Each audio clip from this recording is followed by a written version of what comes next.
Chapter 18. There would never be a goodbye to Gutenberg.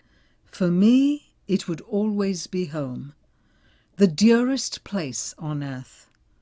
Days were filled with the excitement of packing and shipping the things which we would use in Munich. At the last minute before our departure, Nivis found an excuse to follow later. I decided to leave her in Gutenberg with her brother, and it was Teresa who helped to arrange our new home in Munich. One great loss was Gretchen. She was well advanced in years, far past the age of retirement. So now, instead of accompanying us to Munich, she was going to live with a sister in Nuremberg. Without our devoted Gretchen, life would not be the same. The only one of the old servants left was cook, and she was the pillar on which our new household rested. I had not dreamed that I would have so much work and responsibility. It was necessary for me to go at once to the many dioceses of Bavaria and consult with the bishops. One of my tasks was to try to find homes for disabled and orphaned children. In towns and cities where few houses still existed and every roof was at a premium, there were conferences with the military government and with the representatives of the Bavarian government. Weeks passed and there was no sign of Nivis. Neither were there answers to the letters which I had written to her. I finally decided that it was time for me to return to Gutenberg to find out what was the matter. Nivis met me at the door looking a little guilty. I was very much provoked with her and made no effort to hide my displeasure. "Child, do you ever intend to come to Munich?" Her eyes filled with tears. "I can't leave Gutenberg. I can't leave Henry. Mama, I love him." So that was the explanation. I took Nivis to my room and closed the door. "Darling," I began very gently, "you must have enough sense to realize that this can't be serious. Henry would never marry a German girl." He will, Nivis protested excitedly. "I know that he will. He is coming here this afternoon, and you will hear it from him yourself." Late in the afternoon, I went down to the music room where we waited for Henry Castamont. The young man arrived promptly, and he was charming and agreeable, but he had nothing whatever to say about any desire to marry Nivis. Henry remained for dinner, and I could see that Nivis was torn between anxiety and happiness. When Henry announced that he was soon to return to America, Nivis's eyes carefully avoided mine. I excused myself and retired early. I had an appointment the next morning in Bamberg, where I was to discuss the new Caritas work with the Archbishop. He was a close family friend. It was he who had said the funeral mass for Enoch and also the requiem in Gutenberg for Philip Franz. During a restless night, I finally decided to leave Nivis in Gutenberg a little longer. After all the sober and terrifying years, it was not in my heart to deprive her of a few days of happiness. I had been waiting half an hour in the reception room of the Archbishop of Bamberg when the door opened, and instead of the Archbishop, I was astonished to see Nivis and Henry. Nivis was no longer sad or apprehensive. Her eyes were filled with the light of a young love. Hastily, Henry sat down beside me. "I couldn't speak to you in Gutenberg last night. There were too many people around," he began earnestly. "When I arrived there this morning, I found that you had come here to Bamberg, so there was nothing to do but to follow you. I hope that you don't mind. Baroness, will you give me Nivis for my wife?" Now it was my turn for tears. "Dear Henry, we have all loved you, I think, from the moment we met. I feel sure that you will make Nivis happy. I give my consent gladly." Nivis and Henry waited for me until after my interview with the Archbishop. Then the three of us had an hour together in which we discussed many things. It was decided that the following summer Henry would return from America to make Nivis his wife. After we had prayed together at the tomb of Henry's patron saint in Bamberg's cathedral, the happy young couple drove back to Gutenberg, and I returned to Munich. A few days later, a radiant Nivis joined us there. Soon she was entering enthusiastically into my Caritas work, while Teresa for the first time took up the serious study of singing. Her teacher told me that she possessed a good voice with promise. Gradually, as communications improved and people again returned to their homes, we began to receive long-delayed news about relatives and friends. When the war ended, countless thousands of people were far away from their native hearth, and information came to us only in bits. It was like gathering together the scattered pieces of a jigsaw puzzle. One by one, the pieces of the picture were put in place, but it would be years before we knew the full and true account of what had actually taken place within Germany during those 12 terrible years. Many voices were forever silenced. Many questions would be forever unanswered. It was a strange coincidence when in Munich I was introduced to Father Augustin Roche. He was a former provincial of the Jesuits of Bavaria who had been appointed Caritas Director for the United States Zone. Because of his close association with young Count Helmut Moltke in what was known as the Kreisau Circle, Father Roche had been accused of taking part in the July 20th plot.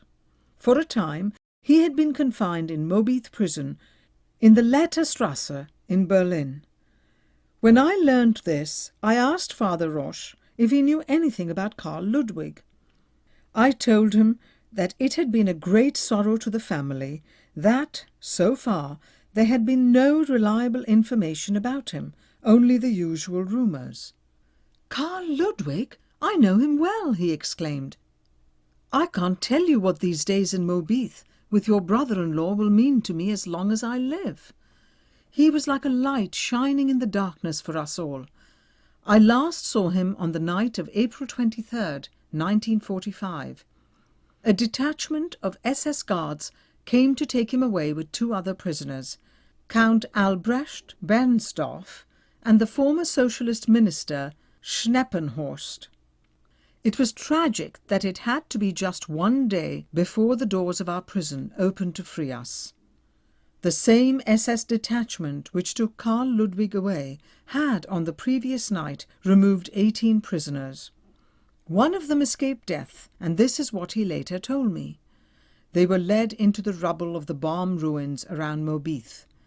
Suddenly a command to halt was given. Then, without warning, all 18 were shot in the back. This one man, who was badly wounded, feigned death, and when the guards strode away, he dragged himself from the place of murder. The man later was able to find the spot where the 17 bodies were uncovered in the rubble. As far as I know, no one ever again saw Karl Ludwig, Albrecht Bernstorff, or Schneppenhorst, nor were their bodies ever discovered. They probably met the same fate as the prisoners who were murdered the previous night. Then Father Roche told me that during the long torturous months in prison, Karl Ludwig had the Blessed Sacrament with him in his cell.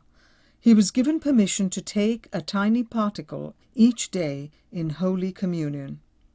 After Father Roche had been put in Mobith prison, he had, in spite of strict orders to the contrary, said daily Mass in his tiny cell.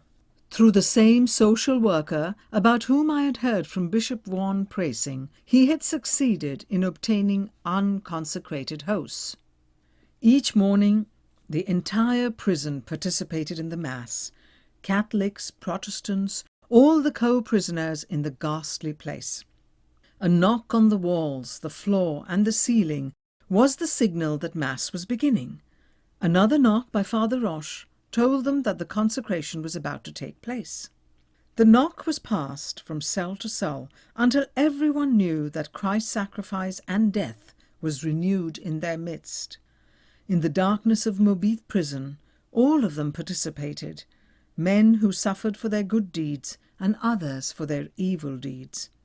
During the final days before the fall of Berlin, the prison was so badly damaged by bombs that many of the walls collapsed completely. Solitary confinement was impossible, and there was easy access from one cell to another. It was during those last days that Father Roche had many spiritual discussions with Karl Ludwig, the talks which deeply impressed him. It was during that time also that there were some remarkable conversions. Could life have offered Karl Ludwig anything worthy of that spiritual experience in prison, one with which he was able to inspire and edify even Father Roche? Will the veil of mystery surrounding his tragic end ever be lifted? One of our great sorrows was the fact that for 2 years we had heard nothing from my uncle Bishop Mikes in Hungary. We did not know whether he was dead or alive. But soon after my talk with Father Roche about Karl Ludwig, this other mystery was explained.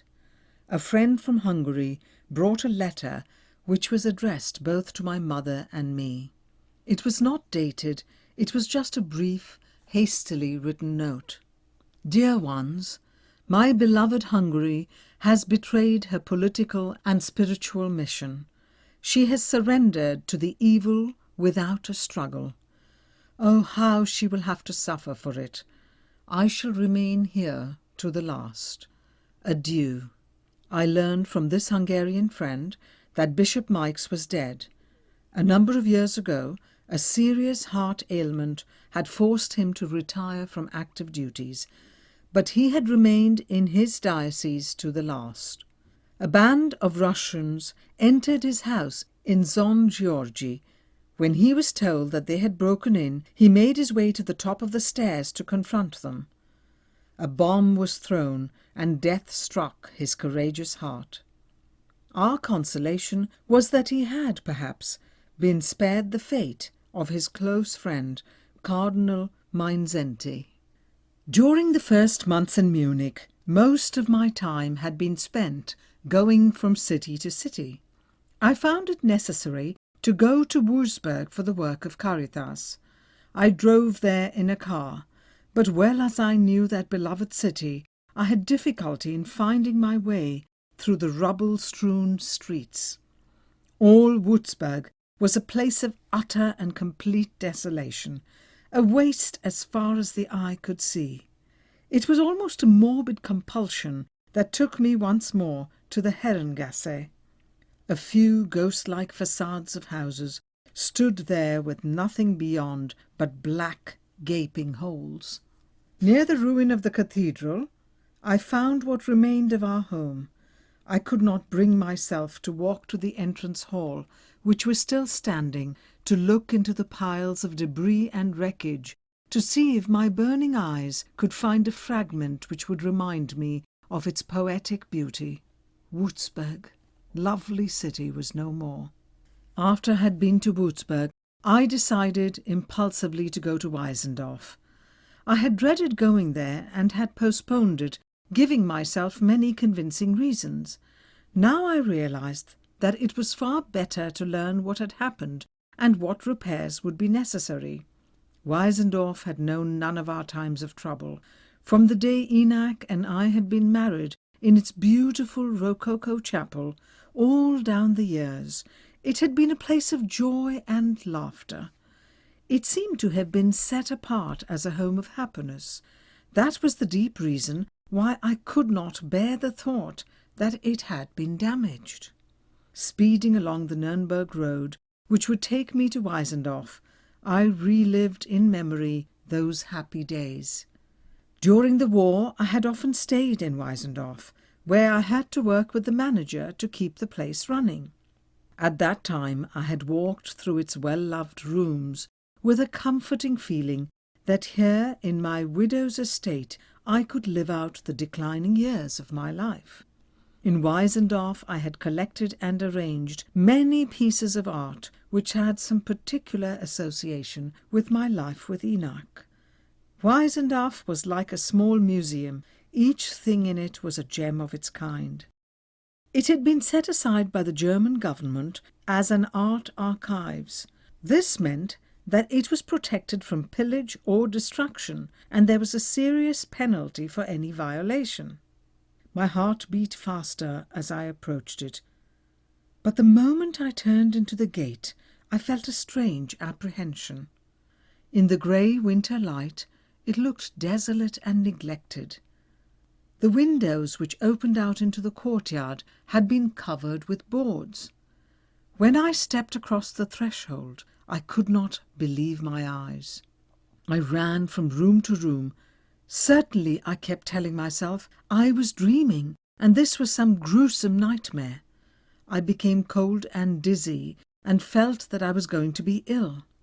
Most of the beautiful furniture was gone. Legs had been torn from chairs. Drawers from chests had been burned as firewood in the old Baroque stoves. Paintings had been slashed from their frames. What was left of the massive crystal chandeliers and the rare collections of porcelain lay in piles of rubble in the corners. The destruction was complete. Nothing remained of Weisendorf but its walls and its 4 strong towers. When I recovered from the first terrible impact of shock, my emotion was one of fury and rebellion. Weisendorf had not been bombed during the war. This wanton destruction had taken place after the war was over. I went into the chapel, where the havoc did not seem to be so complete, and threw myself down on my knees. I could not pray. I could not even think. I was there a long time, for when I walked slowly out into the courtyard, it was dark. I got into my car and drove away as fast as I could go, paying no attention to the road I took. All I knew was that I wished to get as far away as possible. I did not even give a thought to the precious gasoline I was using up as I raced through the darkness. My emotion began to subside, and at last I began to cry. I stopped on the side of the road to let the tears flow. When reason conquered emotion, I turned the car and drove back to the farmhouse where the caretaker of Weisendorf lived. From him I learned that 2 different groups of American troops had been billeted in Weisendorf. It was the second lot who had destroyed the place. I tried to tell myself that I must not be bitter. Germany was to blame for this war. It was a defeated nation. The American troops billeted in Weisendorf could not have known of the years of suffering and persecution which our family had endured under Hitler. Perhaps none of them had seen Dachau or Buchenwald. Nor could these troops possibly have realized the value of the treasures which they had destroyed. I remembered how we had prayed on our knees for the coming of the Americans. I also remembered gratefully how different our treatment had been in Gutenberg. The fate of Weisendorf was just one of the tragic misfortunes of war. Now that I was more calm, I felt that God did not intend for me to have a quiet and comfortable old age in Weisendorf. This was His way of showing me that I could never again be content with a leisurely life, not at least until I had done everything in my power to alleviate the misery and need of my people. Divine charity included even the countless people who did not deserve any care or consideration. I decided, as I always did when I was in need of spiritual strength, to go to Kunnersreuth and talk with Theresa Newman, my good friend Ressel. After my visit to Kunnersreuth, I came to a decision about Weisendorf, and within a year it was made habitable. Rooms which had once been filled with beauty now held row on row of hospital cots. Weisendorf became a refuge for 70 old people, homeless refugees for whom no earthly hope existed. Even the nursing nuns who cared for them are themselves refugees. Occasionally I go to Weisendorf, but these visits are a mixture of joy and suffering. Joy to be with the old creatures who are so filled with gratitude, and suffering because I am certainly not superhuman. I cannot forget the past. To see the stark and empty rooms is like having to look upon the lifeless corpse of someone very dear. And it was like probing a wound when I had to make out the endless lists of articles lost or destroyed for the Arts Restoration Service of the American government. For me, houses, like people, have their own very distinct personalities, even souls. Perhaps Weisendorf, like myself, had to pass through some purgative state. This metamorphosis may be good for the old house. In fact, I am inclined now to believe that it is good. I tried to bury myself in my work. I begged God to give me so much work that I would not have a moment to think of myself. My prayer was answered, for soon days were not long enough to accomplish all that must be done. On my trips through Bavaria for the work of Caritas, I tried to arrange my plans so that I could occasionally spend a night in Jettingen. Elizabeth and Clement Stauenberg did not recover from their harrowing year as prisoners. The premonition of my sister-in-law proved true. She was not able to find the way back to health and a normal life. Clement's heart condition grew so serious that he could not leave the house. Gradually, I could see Elizabeth slipping away from life. At first there was nothing definite, no more than a profound weariness. Then suddenly, very serious symptoms made it necessary for her to be taken to a hospital in Munich. There I was able to be with her almost constantly. It was found that she was suffering from a brain tumour and that there was no hope of recovery. When death approached, her children asked me to go to Jettingen to be with Clemens. I was there when the telephone call came that all was over. With the death of Elizabeth Stauenberg, I had lost the best of friends, a dearly loved sister, a rare and precious bond of human relationship had ended. Enoch, Carl Ludwig, and now Elizabeth, the last of the family of our generation, was gone. It was with heavy hearts that we began preparations for the marriage of Nivis. During the past months we had tried to gather something which would resemble a trousseau for her. Henry Castamont arrived from America. The wedding was to be a very quiet one. Cardinal Faulhaber graciously offered to perform the marriage ceremony in his private chapel, the same chapel where Nivis and Teresa had been confirmed. The great day arrived, and with a mother's heart, filled with the usual hopes and anxieties, I dressed my child. I remembered my own wedding morning, awakening in Weisendorf, to see my mother twining sprigs of myrtle and orange blossoms around the tiara which I had worn. Today I wound myrtle and orange blossoms into a wreath and placed it over the long lace veil which covered Nivis's dark and shining hair. She looked like a little Spanish Madonna. The family was united. My mother was there, still astonishingly young in spirit. With her was my sister Hilda Scheisler, whom I had not seen in many years, Karl Theodor and Rose Sophie, Karl Ludwig's widow Teresa, and her 2 daughters. Clemens Stauenberg was too ill to travel, but Marcard, Otto Philipp, and Marie Gabrielle came from Jettingen. A few American friends of Henry's who were stationed in Germany were also in the chapel. Lilies were banked on the white and gold altar. The sun flooded through the windows and lay on the misty white of Nivis's bridal veil. The cardinal spoke movingly of the sacredness of love.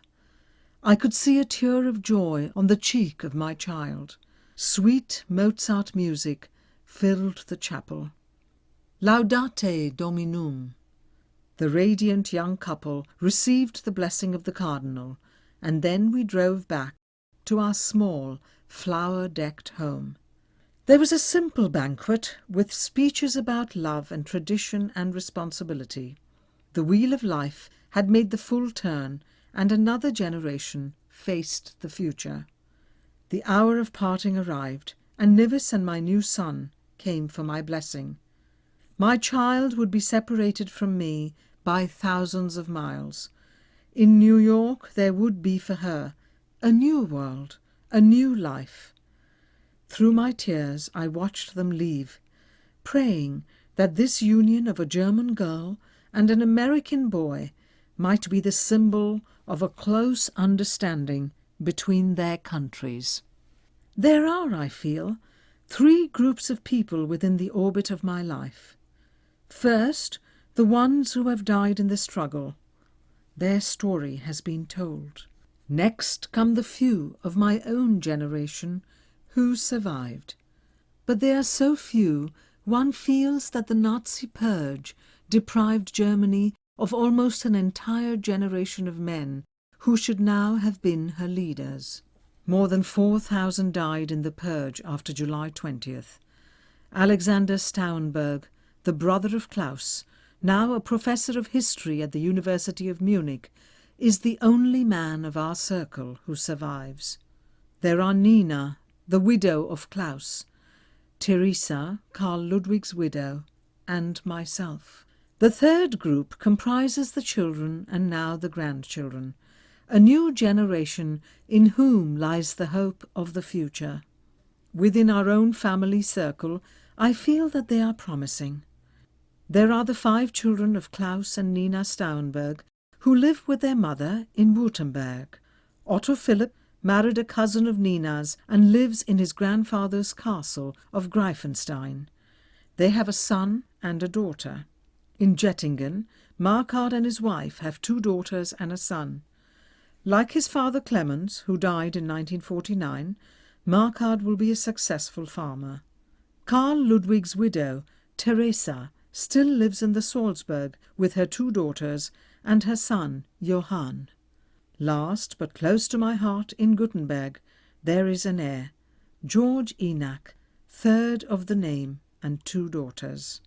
Nivis and Henry Castamont are the parents of my 2 American granddaughters. My child Teresa was married in May 1952 in the chapel in Gutenberg to Baron Alexander Branca. A week before the wedding, I went from Munich to Gutenberg, where my very capable daughter-in-law, Rose Sophie, and Karl Theodor had helped in making most complete preparations for the wedding and the entertainment of the numerous house guests. My heart warmed to be with dear friends, gathered again in the old castle to celebrate the happy event. The night before the wedding, there was a formal reception in the Hall of Ancestors, which for the occasion was entirely lighted by candles. There Teresa, in a pale blue satin ball gown, and Alexander Branca, in formal evening dress, received the guests. From the courtyard came the voices of a choir and the children of the town who had come to serenade the bridal pair.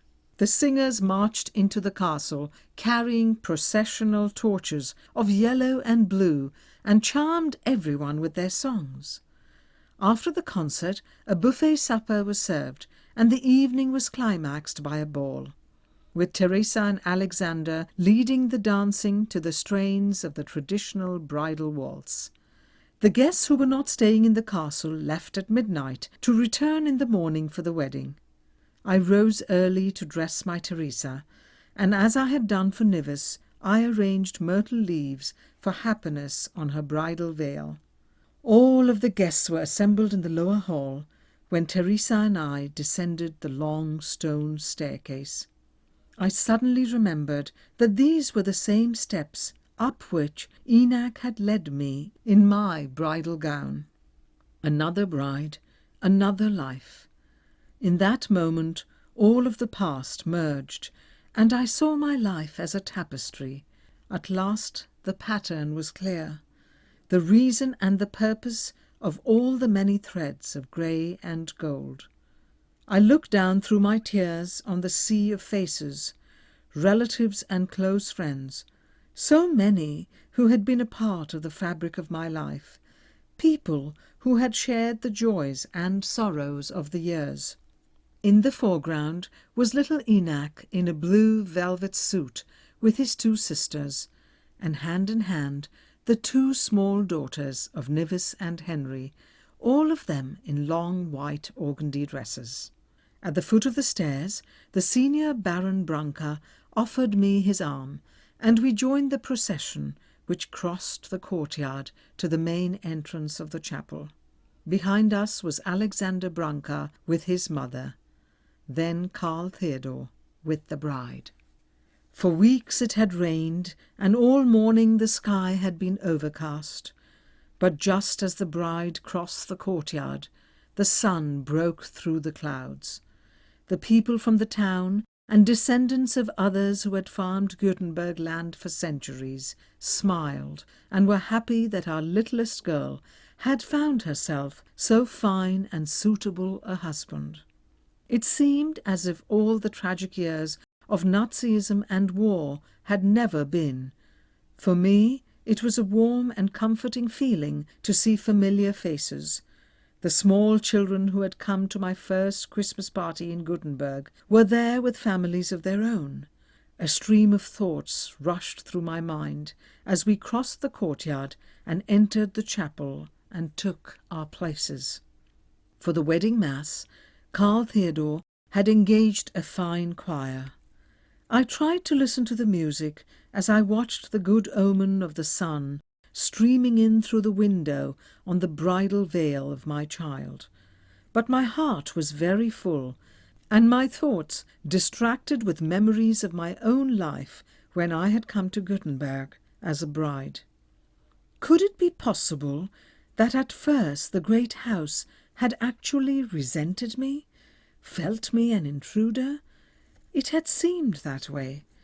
But through the years at Enak's side, I had become an integral part of it, a link in the strong chain of centuries. Today, Karl Theodor looked so handsome and so serious. He and Rose Sophie and their children were Gutenberg now. Their life would be very different from my life with Enak, for many things which we had known were gone forever. One thing lived on, the fight against evil. I prayed fervently for all of the young people of this new generation, for I realized their grave responsibility. They had a serious task to do their part to bring Germany again as a full and equal sister into the family of nations. The last chapter for Germany and for my people of Bavaria has not been written. The actual peace treaty has yet to be signed.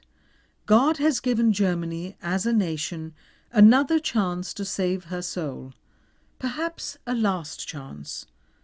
Slowly, some of the hopelessness in Germany has begun to disappear. It was only through the unbelievable help given by America that we have been able to cope with post-war misery and the terrifying social problems which were the backwash of Nazism. American aid came at a time when those problems seemed unsurmountable. A spark was at last kindled among the people which brought back a will to work and to rebuild the country. Never in history has a conqueror done so much to sustain the vanquished. The aid which came from America was a miracle of charity. Shipments of food amounted to millions of dollars, but were priceless in the light of humanity. In addition to official aid, there were shiploads of gifts from individuals, charity from the heart of the American people. Today, cities rise again from the ruins. Trade, the life of a nation, is reviving through the help given by the Marshall Plan and ECA. But the tragedy of the hour is the fact that the spiritual recovery has not kept pace with the material. There is still too much of the poison of Nazism in the bloodstream of my country. Christian ideals have not regained the position which they should hold in German life. It is not easy to root out the harm done by 12 years of propaganda which glorified spiritual and moral corruption. Surviving elements of Nazi ideology are a very definite danger. and the indifference toward this danger is frightening. They have learned very little from their bitter lesson. The most pronounced spiritual lethargy is found in the groups who grew up during the Nazi regime. The German temperament needs a spiritual firebrand to kindle it into action. We face a tremendous battle in the urgent task of re-Christianizing the German people.